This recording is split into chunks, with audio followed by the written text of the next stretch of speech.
Olá a todos! Na aula de hoje nós vamos falar sobre coordenadas polares. Então, a ideia aqui é mostrar para vocês outras formas de se localizar, por exemplo, no plano cartesiano. A primeira forma que a gente já viu são as coordenadas cartesianas, onde você tem o eixo Y, o eixo X, e se você quiser localizar qualquer ponto no plano, é só a partir de uma origem você analisar quantos passos você deve andar na horizontal e quantos passos você deve andar na vertical. Assim você localiza qualquer ponto no seu plano cartesiano. Só que essa não é a única maneira de você se localizar. É uma outra forma que você pode usar, que até aparece em alguns jogos, né? Por exemplo, jogos de tiros ou diversos outros jogos que envolvam exploração, que é aquela forma lá do sonar, que aí você precisa de outras duas informações, que é a distância que o objeto está até você e o ângulo. Então, é exatamente isso que eu vou explorar. Para isso, eu vou precisar de uma origem, aqui geralmente no texto chama isso aqui de polo, e de uma semi-reta, e essa semi-reta aqui, ela é chamada eixo polar. Eixo polar. E aí, para você descrever as coordenadas desse ponto, você precisa de duas informações. Você primeiro precisa calcular a distância do ponto até essa origem. Vou chamar essa distância de R. E a segunda informação que você precisa, deixa eu só preencher aqui direitinho. E a segunda informação que você precisa é calcular o ângulo que existe entre o segmento roxo e o segmento laranja. Na verdade, é do laranja para o roxo. E aí, esse ângulo eu vou chamar de θ. E aí você diz que as coordenadas do ponto P são R e θ. Então essa é uma outra forma de você localizar no plano cartesiano. Você fala qual é o raio e você fala qual é o ângulo em relação ao eixo polar. Se porventura o seu ponto estiver aqui embaixo, você pode enxergar isso aqui tanto como um número negativo, vou chamar aqui de menos θ, imaginando θ positivo provisoriamente.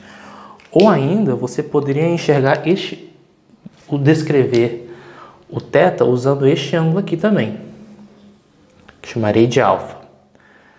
Então aqui já mostra que uma desvantagem de você trabalhar com coordenadas polares é que um mesmo ponto pode ter várias representações. Mas de qualquer jeito, se você fizer uma restrição nos ângulos, você consegue, vamos dizer assim, representar os pontos no plano cartesiano de maneira única. Mas não deixa de ser uma forma de representar. Para fins práticos, trabalhar com coordenadas polares, para ficar mais claro ainda na próxima aula, é muito útil quando a natureza do seu problema é uma natureza mais circular, digamos assim. Se você está trabalhando com problemas que envolvam círculos ou pedaços de círculos, você trabalhar com coordenadas polares geralmente é uma boa pedida. Então, o que nós vamos fazer na aula de hoje é pegar essa nomenclatura e inserir naquele contexto de plano cartesiano. Então, como é que a gente faria uma conversão, estabelecer uma relação entre coordenadas polares e coordenadas cartesianas? Então, vamos passar para essa próxima parte. Então, eu vou marcar aqui as minhas coordenadas cartesianas. Então aqui é o eixo X, aqui é o eixo Y. Então se eu tenho um ponto P aqui com coordenadas XY, coordenadas cartesianas, XY, isso significa o quê? Que você andou X passos para a direita, pensando no X positivo aqui, né, no caso. E Y passos para cima, pensando no Y positivo. E aí, eu vou tentar inserir essa nomenclatura aqui dentro. E qual é a convenção que nós vamos fazer? Eu sempre quando for falar de coordenadas polares, a partir de agora, o eixo polar, a menos de aviso, né? Mas se não tiver avisado, isso está implícito, mas o nosso eixo polar vai coincidir com o semi-eixo positivo do x. Então, dito isso, a gente tem um R e nós temos aqui um ângulo θ. E aí eu posso descrever esse mesmo ponto P com coordenadas R, θ. Então é o mesmo ponto P, só que você está descrevendo ele de formas diferentes. A pergunta-chave é como criar, vamos dizer assim, a tradução. Como você vai relacionar coordenadas cartesianas com coordenadas polares. É basicamente usando trigonometria básica. Que, por exemplo, com um pouquinho de trigonometria, bem, isso aqui, deixa eu melhorar um pouquinho, colocando mais embaixo. Com um pouquinho de trigonometria, a gente tem o seguinte: x sobre r é igual a cosseno θ, ou seja, x é igual a r cosseno θ, que é cateto adjacente sobre a hipotenusa. Y é igual a r vezes seno θ. Então, se você, por exemplo, conhece as coordenadas polares, ou seja, você conhece o valor de r e você conhece o valor de θ, então se você conhece r e conhece θ, você conhece o x. Se você conhece o r e conhece o θ, você conhece o y. Só que, se eu quisesse, por exemplo, de x, y passar para r θ, preciso de mais informações. Uma outra informação que é bastante útil é você observar que cateto oposto sobre cateto adjacente, ou seja, tangente, que y sobre x é igual a tangente de θ. Uma outra informação que é bem útil. Bem, à medida que vocês vão trabalhando com exercícios, vocês vão entendendo um pouco melhor, porque dá a impressão de que esses dois seriam, vamos dizer assim, o suficiente. E até em um certo sentido mas às vezes é útil você pensar também nessa relação. E por último, uma outra relação bem útil que vem diretamente do Teorema de Pitágoras, que x ao quadrado mais y ao quadrado, x ao quadrado mais y ao quadrado é igual a r ao quadrado. Então aqui nós temos as relações básicas, tanto para você converter coordenadas polares para coordenadas cartesianas, quanto coordenadas cartesianas para as coordenadas polares. Então nós vamos trabalhar com dois exemplos justamente para reforçar esse conceito, essa noção de conversão. Então vamos trabalhar com os exemplos. Então vamos trabalhar com o primeiro exemplo. Nós vamos converter o ponto P com coordenadas 4 menos 4 de coordenadas cartesianas para as coordenadas polares. Então, o nosso objetivo é descobrir quem é R e quem é θ. Então, nosso objetivo é esse. Acho que para achar o R é mais fácil, né? Se a gente conhece o x, conhece o y, pelo Teorema de Pitágoras, a gente sabe que r ao quadrado é igual a x ao quadrado mais y ao quadrado.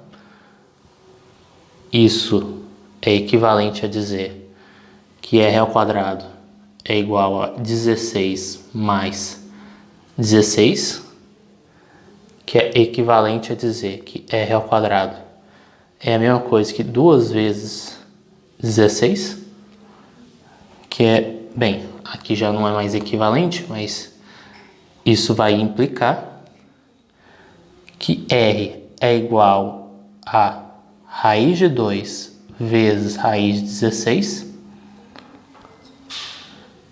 Isso implica que r é igual a 4 multiplicado por raiz de 2. Então, deixa eu só melhorar aqui. 4 vezes raiz de 2. Então, a gente achou o nosso raio. Vale a pena dar um destaque. falta agora acharmos o θ. Então, para acharmos o θ, acho que a coisa mais natural é você fazer x igual a r vezes cosseno θ. E isso implica no quê? Na verdade é até equivalente, né? Então, isso é equivalente a dizer que, bem, x é igual a 4, quer dizer, equivalente supondo essas informações postas, né? X igual a 4, o r a gente já achou, que é 4 vezes raiz de 2 vezes cosseno θ. Bem, isso é a mesma coisa que dizer que cosseno θ é igual a 4, que simplifica por 4, aqui vai ficar 1 sobre a raiz de 2. Então, isso é a mesma coisa aqui. Cosseno de θ ser igual a raiz de 2 sobre 2. E aí, se vocês observarem essa afirmação aqui, essa informação aqui, é tentador concluir o quê? Bem, qual é o ângulo cujo cosseno de θ dá raiz de 2 sobre 2? E aí a maioria vai responder π sobre 4 radianos. O problema é que π sobre 4 radianos não é a única resposta. Vamos fazer um desenho aqui no círculo trigonométrico. Porque a gente tem que levar em consideração, pelo menos, o θ variando de 0 a 2π. Então, se eu for fazer o desenho trigonométrico, bem, vamos ver se eu consigo desenhar um círculo de maneira mais ou menos decente. Já fiz desenhos piores, mas também já fiz desenhos melhores.